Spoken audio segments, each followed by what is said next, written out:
Raimundo, thanks for doing the interview with me. Much appreciated. We just finished the UPOV Council with you as president. Congratulations. Thank you very much, Marcel. Yes, we had a nice meeting with good outcomes, and we will carry on working on the international cooperation system, identify issues to really work out, good developments in the PRISMA system for international filing applications and to help members in cooperation applications, and many other things that for internal UPOV, and also we adopted documents, revisions of technical documents, TCP5, TP7, and which is quite good. Explanatory notes and FAQs, quite good, and we hope that with that we can improve the work in UPOV, and we can improve also the outreach of UPOV outside our meeting.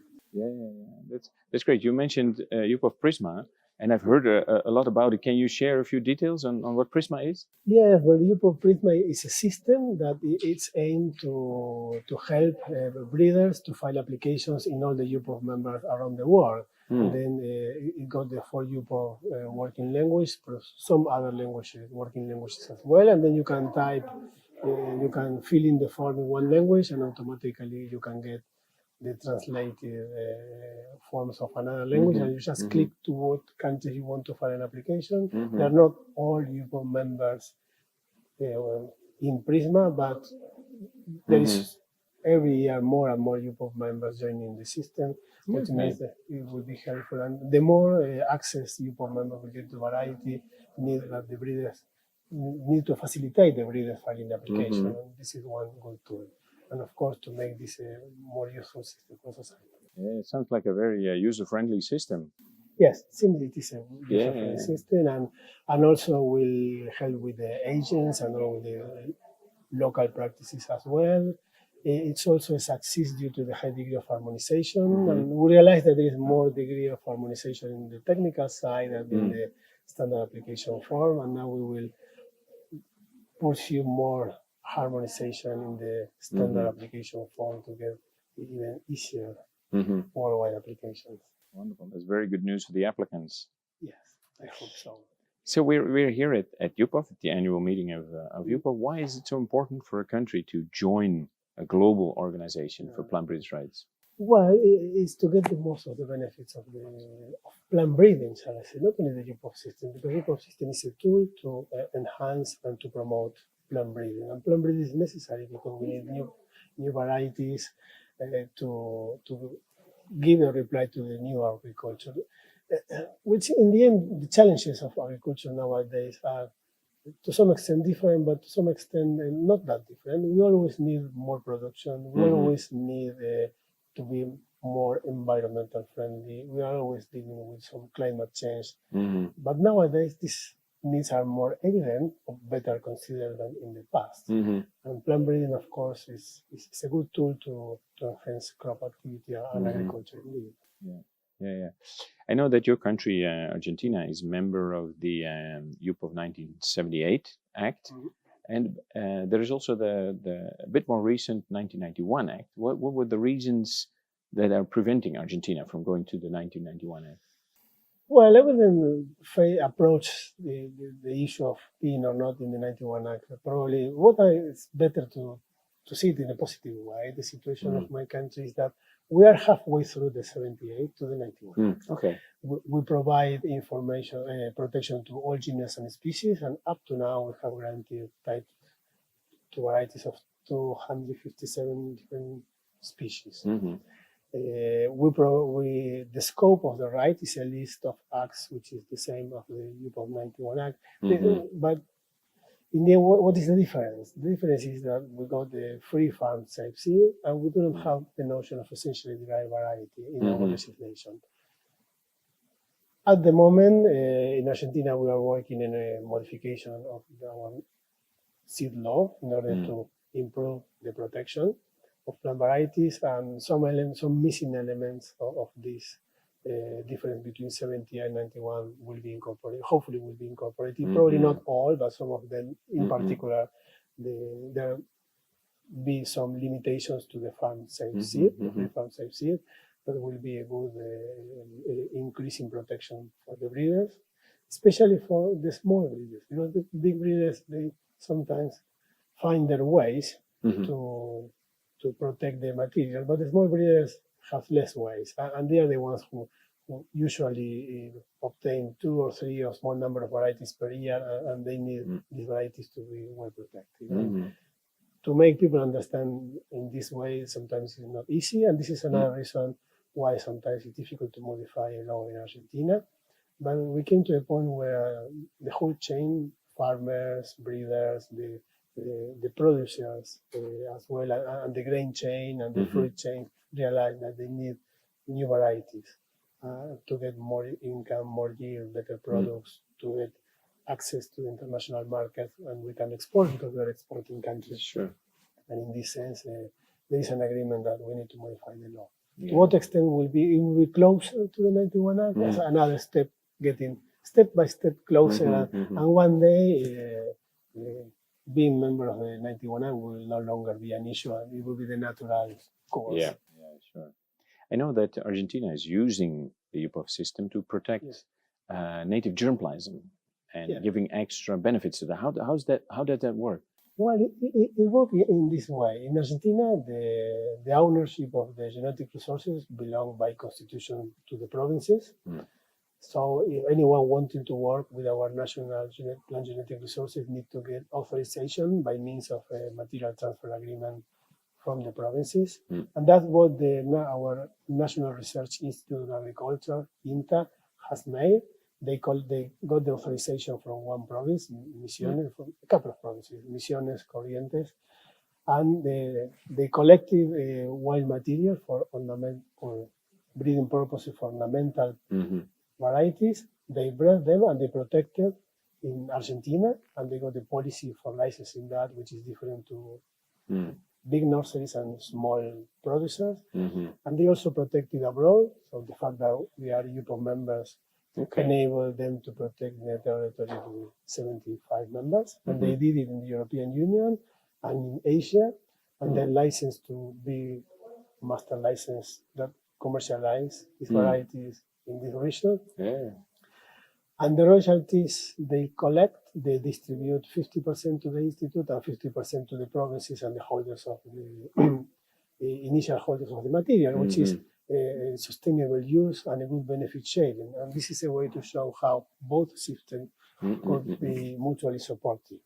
Yeah, that's great news. I haven't heard many approaches like that, but it's good that the custodians of the biodiversity, they are also benefiting from their work. Oh yes, but that is the idea. We are members of the international treaty, we are members of the Nagoya Protocol, and we are members of UPOV. So I mean, it's our challenge to make the system work well for the benefit of the Argentinians, because we real Argentinian. And then it's our challenge, and this is how it was. And we make up to now work it well. UPOV has, I think, 75 members, and we see some countries here behind us in the room, but there are also still a lot of countries in the world that are not yet member of UPOV. Would you say that the absence of a plant breeders' rights system is a barrier to seed sector growth? Yes. Well, there are two issues in your question. One is, why don't we have more members? We can easily reply that. The two reasons why we don't have more members. First is because before being a UPOV member, you need a law that is in conformity with the convention, because so you are assured that every UPOV member provides the plant variety protection in conformity with the UPOV convention. And this is a real guarantee for the breeders that when they want to exploit the variety, they will get the proper protection. And secondly, another reason is, well, we need to explain better the benefits of UPOV. There are sometimes many misunderstandings, particularly with the 1991 Act. The notion of essentially derived variety is generally understood completely wrong. That benefit not the breeding companies, but the biotech company, which is just the opposite. So all this needs to be clearly explained. The office does a great job on that, but we, the members, also must help on doing that. And I think better communication is necessary. We are working on that in UPOV and enhance our communications to have now Twitter and LinkedIn and better. Also, decisions has been taken in this session on this sense, and this will be the way out. And then it's necessary also for the whole, sometimes to wait for all the actors in the system to understand that they need better varieties. Once you come to the point, everything flows. Then you know that the farmers will call for better varieties. The breeders will be able to provide the varieties, and the industry, the grain chain, all that process or make use of the products obtained by the farmers also put their part. And when everybody is on board on this idea, then accession to UPOV is far easier. Yeah, and it's very interesting because this week we saw some very good data on the impact of UPOV, for example, from Vietnam and from Canada, and we heard some astonishing numbers of how investments went up and the number of breeders went up in the germplasm. So that's already a very good sign. Yeah, this is a clear picture of how in countries, in all type of countries, the UPOV system benefits all the farmers. Big farmers, small farmers, big seed companies, small seed companies, multiplier seed companies. Because sometimes we focus only on the breeding company, but there are a lot of spillovers, shall I say, on the breeding industry. And in Argentina, for instance, for each breeding company, we got 5 multiplying companies. Amazing. Every new breeder that we manage succeed in the breeding business, then it is expected that will generate 5 multipliers. And the 5 multipliers are spread all over the territory. They tend to be cooperatives, they tend to be SMEs, and they give work. And producing seed is a high quality industry. And then it's a source of high quality work, which is quite helpful and necessary for our country. Providing a lot of job opportunities. Yes, that's it. In the country as well. But it's not that easy. We know that some countries are struggling with joining UPOV and upgrading their act to the 1991 Act. What would you recommend to countries facing such barriers? Well, to sit and discuss the needs of all the actors in the system, to exchange views, but to forget about analyzing the text. Just forget about the text and start discussing openly with the fresh mind, with the willingness to hear who is sat in front of us, and then to see, well, you want better varieties, you want to make business out of the varieties, you want to get better products on higher yield, and you want to get more product to the industries. And once you sat and see, well, but you need resources for that, and how, where do we get the resources? Well, from the state or the government, then you may not need variety protection. But if this is not the case, which is most of the cases, you need the private sector to get involved. And the only way that a private sector will flourish is if there is a business in making money. And it's not of the business aim itself, but the breeding will bring new opportunities to the farmers, more options. And there are some cases where there is no breed for some species locally, and you need to get the varieties from abroad. Sure. The only way is to be in an international harmonized system like the UPOV provides for. And then you will get the confidence and the breeders will come, and your breeders will have the opportunity to license the variety, as we mentioned, for the ornamentals in Argentina on a worldwide basis. And that's a good opportunity. You need to sit, discuss openly with a fresh mind, and then everybody will agree on the need of better breeding. Excellent. Good advice. Thank you, Raimundo. Thank you. Okay.